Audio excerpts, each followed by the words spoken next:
Shade आहे मोठ्याच्या मोठं, परंतु यातली 25% जागा पॅक करून घेतल्या आहे. तुमच्या लक्षात येऊ दे. त्यानंतर पूर्ण बाहेरून देखील पडदा आहे आणि आतल्या बाजूला देखील पडदा लोडिंग पॅक केलेलं आहे. अशा प्रकारे लोडिंग मॅनेजमेंट केलेलं आहे. पाण्याची भांडी, खाद्याची भांडी ठेवणं झालं. खाद्यधान्य समजावं म्हणून सुरुवातीला ते आणि पाणी हे 1 लिटर प्रमाणेच भरलं जातं. जर का अशा प्रकारे 4-5 दिवस जर का तुम्ही पैसे ठेवलात तर पक्षीची वाढ उत्तमच होणार.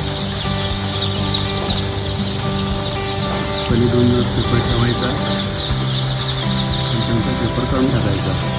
खाद्याची पाण्याची भांडी लावणं खूप गरजेचं आहे. थोडी देखील जागा पेपरमध्ये दिसू द्यायला पण खूप स्वतः कामाला